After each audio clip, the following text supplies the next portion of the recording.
दोन शब्द बोलावेत।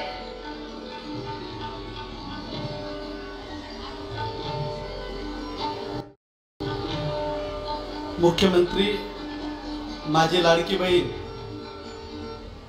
या योजनेच्या प्रमाणपत्र वाटपाचा कार्यक्रम आणि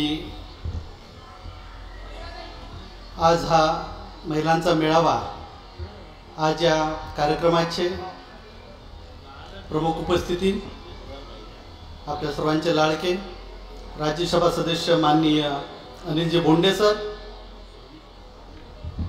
माननीय सर्वांच्या लाडक्या आणि आपल्याला ज्या नेहमी आवडतात अशा आपल्या सर्वांच्या लाडक्या माननीय नवनीतताई राणा मॅडम, आपल्या सर्वांचे भाऊ आणि ज्यांनी खास करून या ठिकाणी आपल्याला आमंत्रित केलं आणि आपल्याला जे आज या ठिकाणी सर्टिफिकेट देतील असे रविभाऊ राणा साहेब, या ठिकाणी उपस्थित मंचावरील सगळे मान्यवर, सर्व अधिकारी, या ठिकाणी उपस्थित असलेल्या सर्व भगिनी, मी आपला जास्त वेळ घेणार नाही, थोडक्यात सांगतो की मुख्यमंत्री माझी लाडकी बहीण, आता आपण बहीण ह्या साध्या सुद्धा बहिणी राहिलेला नाही, आपण मुख्यमंत्री महोदयांच्या बहिणी आहेत आणि बहिणींना लवकरच हा लाभ म्हणजे 17 तारखेला हा लाभ आपल्या खात्यामध्ये जमा होणार आहे। बघा, लोखंडे साहेबांनी सांगितलं त्याप्रमाणे गोष्ट लक्षात घ्यायची आहे की ज्यांच्या खात्यामध्ये 17 तारखेला लाभ जमा होणार नाही त्यांनी काळजी करण्याचं कारण नाही, काही दिवसातच आपल्या पण खात्यावर तो लाभ येणार आहे। ही प्रक्रिया निरंतर चालणारी आहे।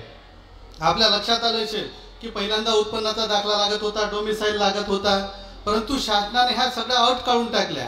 त्यांचं आर्थिक सबलीकरण कसं करायचं, महिलांना घरात आर्थिक सक्षम कसं करायचं, मग घरातील व्यवहार करण्यासाठी त्यांना आर्थिकता कशी त्यांची मजबूत करायची, हा शासनाचा या मागचा उद्देश आहे। आपण सर्व या निमित्तानं शासनाचे खरंच आभारी आहोत की एका शेवटच्या घटकापर्यंत हे पैसे पोहोचवण्याचं शासनानं काम केलेलं आहे।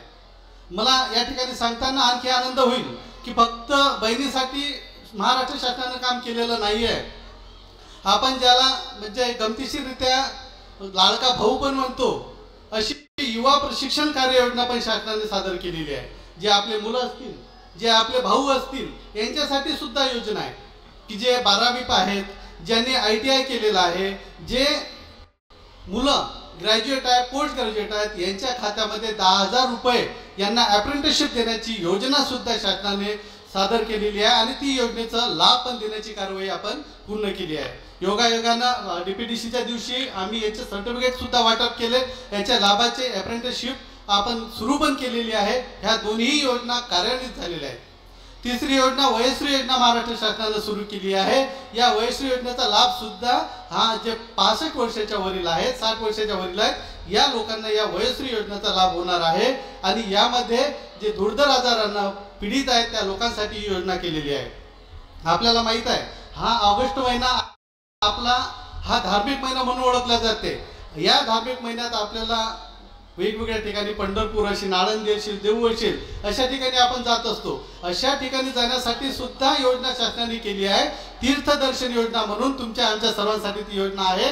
आपल्या वयस्कर लोकांसाठी, जे वयस्कर आहेत, सिनियर सिटीजन आहेत, त्यांच्यासाठी तीर्थदर्शनाची योजना सुद्धा या ठिकाणी केलेली आहे आणि त्या ठिकाणी प्रत्येक व्यक्तीला 30,000 रुपये तीर्थदर्शनासाठी देणार आहेत। त्यासाठी तुम्ही महाराष्ट्रातल्या, भारतातल्या तीर्थस्थळांना, प्रेक्षणीय स्थळ तीर्थस्थळांना भेटी देऊ शकता। अशा प्रकारच्या योजना आहेत। महाराष्ट्र शासन इथेच थांबलं नाही, तर ज्या आपल्या मुली आहेत त्या मुलींसाठी पूर्णतः टेक्निकल एज्युकेशन हे मोफत केलेलं आहे।